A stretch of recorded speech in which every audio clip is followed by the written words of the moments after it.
સંધ્યા સમયે ગામના ચોરે વાગતી ઝાલર અને નોબત સુરો હવા સંગે આખા ગામના ઘરે પહોંચતો હતો. પંખીઓ પણ પોતપોતાના માળા પર જઈ રહ્યા હતા.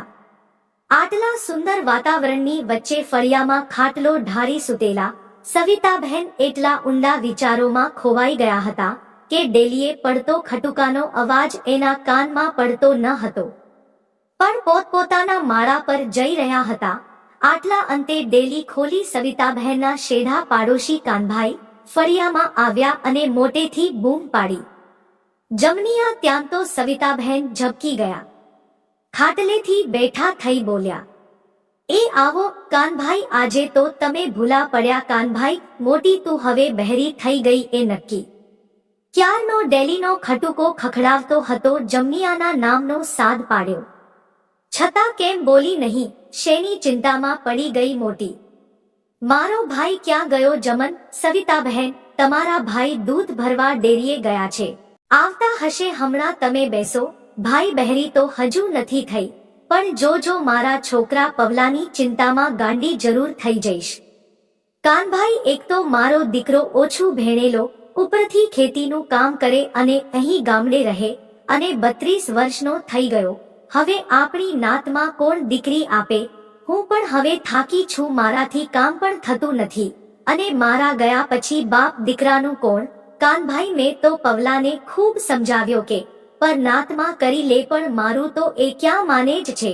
હવે તમે સમજાવો તો. તમે મારા ભગવાન ભાઈ. કાનભાઈ, મોટી, જો તમારે પર નાત કરવું હોય તો મારી પાસે ઠેકાણું છે. આપણા ગામમાં પણ ઘણા છોકરા લગ્ન કરી આવ્યા છે. તને પણ ખબર છે. તમે ત્રણેય હા પાડો તો. મારી વાડીએ ગયા વર્ષે મજૂરી કામ કરવા આવેલ સુખાની દીકરી શાંતા છે. સુખો ગયો ત્યારે મને કહેતો ગયો હતો, મારી દીકરીનો સંબંધ કરવો છે. સારો છોકરો હોય તો કહેજો. એ લોકો ગરીબ છે એટલે લગ્નનો ખર્ચો આપણે આપવો પડે, બાકી બીજી પૈસાની કોઈ લેતી દેતી નહીં. મોટી તું અને મોટો કહો તો વાત આગળ વધારું. આટલું કહી કાનભાઈ ચૂપ થઈ ગયા. સવિતાબહેન, કાનભાઈ, તમારા ભાઈ સાથે વાત કરી હું તમને જણાવીશ, પણ પ્રવીણને તમારે મનાવવો પડશે. એ તો ના કહે છે. કાનભાઈ, પ્રવીણને તો હું મનાવી લઈશ. મોટી તું ચિંતા ન કરતી. ચાલો ત્યારે હું નીકળું. જમનભાઈ તો હજુ આવ્યો નહીં, મારે મોડું થાય છે. આટલું કહી કાનભાઈ ત્યાંથી નીકળી ગયા. પણ અહીં સવિતાબહેનના મનમાં ઘણા સ્વપ્ન કાનભાઈ રોપી ગયા. એ તો બસ એમના પતિ અને દીકરાની રાહ જોવા લાગ્યા. એટલામાં જમનભાઈ આવી ગયા અને સવિતાબહેન એ કાનભાઈ એ કહેલી વાત કરી. જમનભાઈને પત્ની સવિતાની વાત ગમી એટલે હા ભણી અને કહ્યું, આપણે કાનાને ફોન કરી જણાવી દઈએ કે તું પેલા લોકો સાથે વાતચીત કરી લે, પછી આગળ જેવી ભગવાનની મરજી. જમનભાઈએ કાનભાઈને ફોન કરી વાત જણાવી. કાના, તું એ લોકો સાથે ફોન પર વાત કરી લેતો. આપણે, હું, તારી ભાભી, તું અને પ્રવીણ આપણે જઈ આવીએ. પ્રવીણની ચિંતા ન કરતો, એને હું સમજાવી લઈશ. કાનભાઈ, સારું મોટા, હું હમણાં જ ફોન કરું છું. આટલું કહી ફોન કટ કરી. કાનભાઈએ સુખા સાથે વાતચીત કરી લીધી. સુખાએ એ 2 દિવસ પછી આવવાનું કહ્યું. બીજે દિવસે સવારમાં કાનભાઈ જમનના ઘરે પહોંચી ગયા અને બધી વાત જણાવી. આવતી કાલે આપણે એ લોકોના ગામ સંતરામપુર જવાનું છે, તો તૈયાર થઈ જજો આજે. મેં તો તમને પૂછ્યા વગર આપણા 4ની બસની ટિકિટ પણ બુક કરાવી લીધી છે. કાનભાઈ, મોટી, બધી તૈયારીમાં લાગી જા હવે. 2 જોડી કપડાં તમારા ત્રણેયના લઈ લેજો, સાથે થોડું ભાથું પણ, અને 50,000 રૂપિયા રોકડ લેજે. ન હોય તો હું લઈ લઉં. સવિતા: હા કાનભાઈ, હું તૈયારી કરી લઈશ. પૈસા પણ પડ્યા છે એટલે ચિંતા કઈ નથી.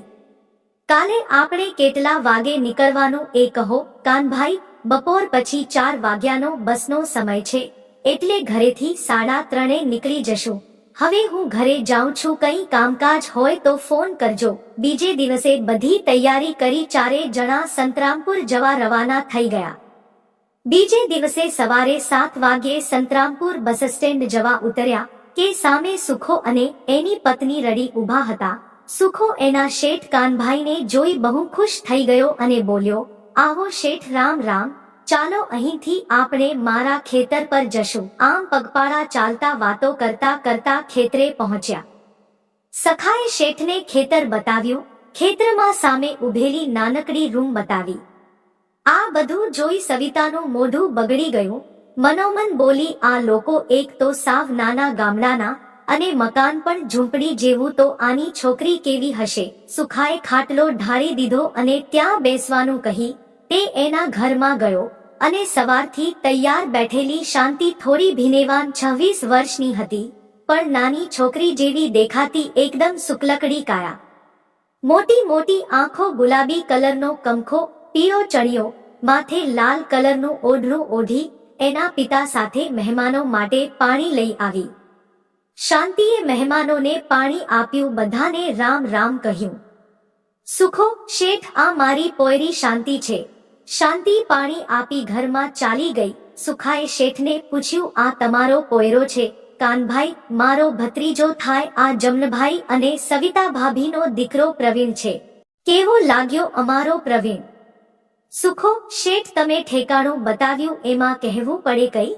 પોયરો સારો છે, પણ શેઠ, મારી પોયરી શાંતિ તમારા દીકરાને કેવી લાગી એ કહો. પ્રવીણ કઈ બોલે એ પહેલા તો સવિતાએ માથું હલાવી શાંતિ માટે હા ભણી દીધી અને સુખો ઘરમાં જઈ એક વાટકીમાં સાકર લઈ આવ્યો.